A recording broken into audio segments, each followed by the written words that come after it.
భాగంలో పట్టేయడం వల్ల లంక ప్రాంతాలన్నీ మునిగిపోతాయి. దీనికి చాలా ఇబ్బంది పడిపోతారు లంకల వాళ్ళు. ఒక దగ్గర ఈ లోపలికి అయితే తిరవల్ లంక అనేసి ఒక ఊరు ఉంటుంది. ఆ ఊరికి సంబంధించి చాలా ఏరియా మునిగిపోతుంది మొత్తం.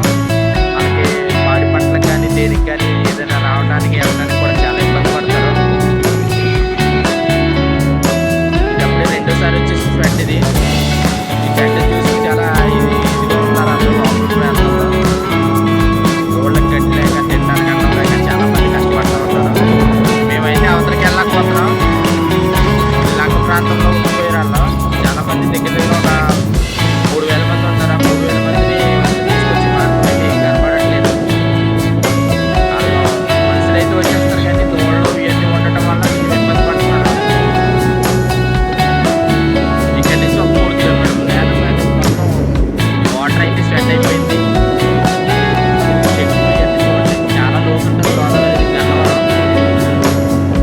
ఇంకా పెరుగుతుందని చెప్తున్నారు.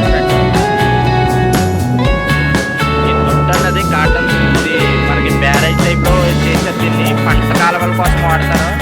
దీన్ని ఆనుకొని ఉండటం వల్ల లంక ప్రాంతం మొత్తం అయితే ములుగుతుంది.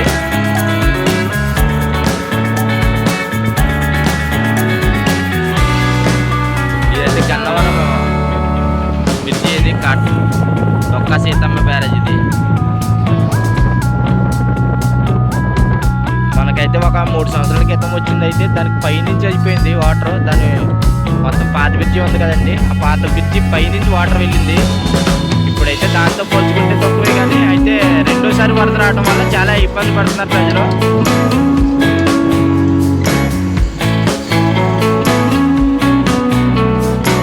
ఇది కాటన్ ధర నిర్మాణించింది బ్రిటిష్ వారి కాలంలో. అది చూసారు కదా, ఇది పార్క్ కూడా చేశారు.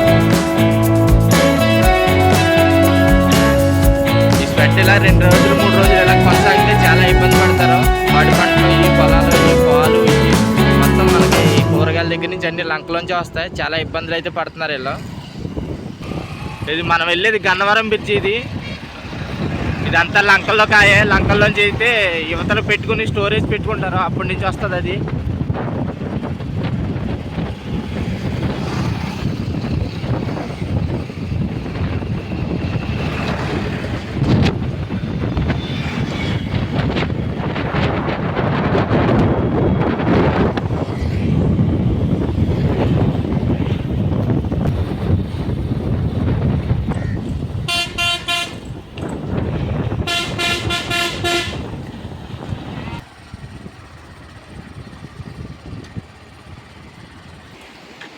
ఇదైతే పాత బ్రిడ్జి పైనుంచి అండి. ఇది చూడండి వాటర్ ఎంత ఫ్లో వెళ్తుందో.